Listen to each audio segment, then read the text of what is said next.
我发现了一个超好玩的模式，看到后面越看越精彩啊！事情是这样的，蓝洞推出了一个模式，名为硬核模式。简单来说，就是把大部分的界面都省去了，连血条啊、准星都省去了。我受到他的启发，心想啊，如果我做的更极端一点，去掉所有的界面，会是什么感觉？开了自定义房间后，我们才意识到，我们发现新大陆啦！本局游戏35蓝方 vs 35红方，开局掉了一个。我们没办法看到谁是自己的队友，换言之，出现在你面前的陌生人有50%概率是敌人，50%概率是队友，太恐怖啦！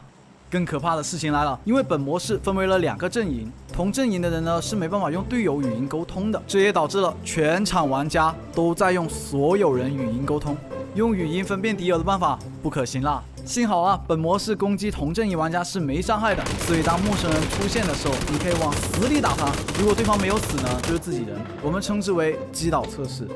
对你来说呢，你是没办法看到自己的血条的，所以如果你被陌生人打了，你是不知道自己有没有掉血的。听到这，想必你已经明白了，这局游戏的难点就在于分辨敌友。你也可以拒绝使用击倒测试，用心去感受对方。毕竟连盲猜准确率都有50%。其实真的没想的那么难的。害怕。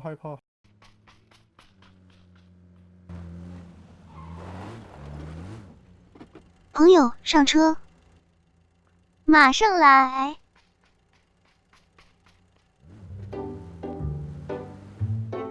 能找到队友真是太不容易了。是啊，还好碰见你了。待会儿我们一起行动，不离不弃。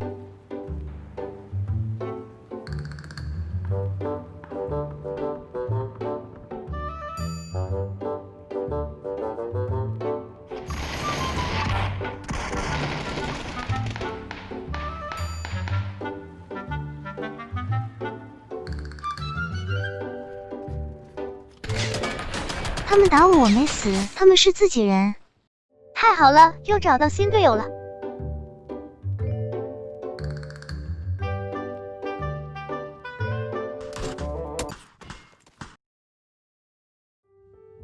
不，他们把我打死了！你快跑，别理我，他们是敌人来的。跑，不要回头，快跑！可恶，我会铭记你的。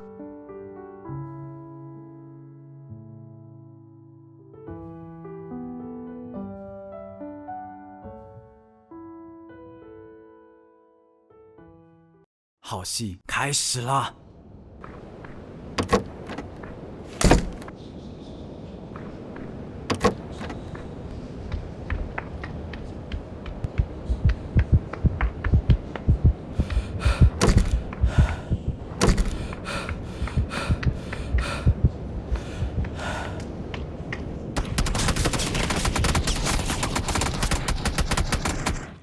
疑神疑鬼了大半天，感情是自己人啊！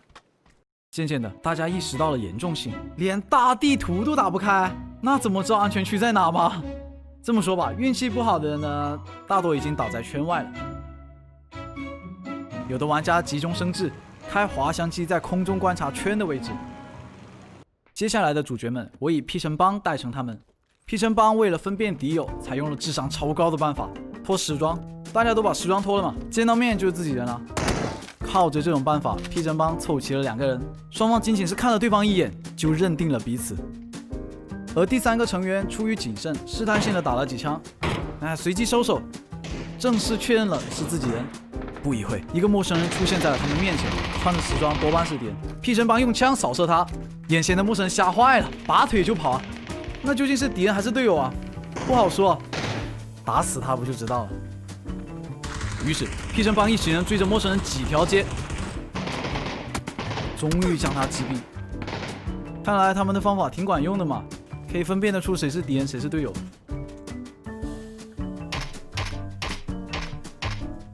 随后他们又把目标瞄准了隔壁楼，楼上的陌生人被吓得脚都软了。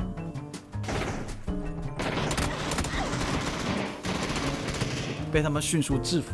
在互相试探、共同合作的过程中 ，P 城帮逐渐建立起了信任。不一会，2辆飞驰而来的车驶过，停在了他们的面前。他们集中火力痛击吉普上的玩家，吉普的玩家被淘汰了。他们回过神才发现啊，P 城帮的人数扩大到了4个人。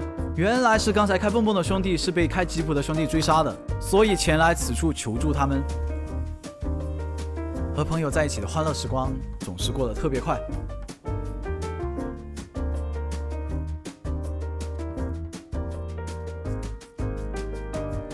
不一会，第5个人出现了。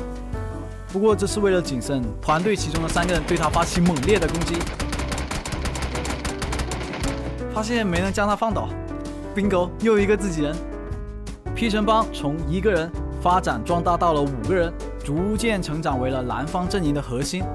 可我接下来要说的事情，你可不要诧异啊！P 城5人帮里面有一个是红色阵营的敌人，并且这5个人互相不知情啊。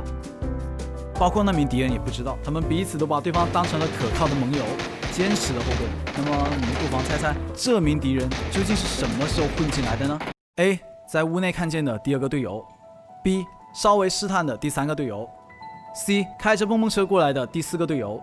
欢迎你把你的判断发在公屏上。战斗仍在继续，我们的主人公 P 城5人帮也踏上了他们漫长的征途，等待他们的是发现叛徒后的惊愕，以及彼此之间信任破裂后的痛苦。不过此时此刻，他们仍然是最好的兄弟。那么，不妨让故事在美好的这一刻停下来吧。我是小贝的游戏食堂，如果喜欢本期视频，不妨点个赞，添加关注支持一下吧。感谢您的观看，我们评论区见。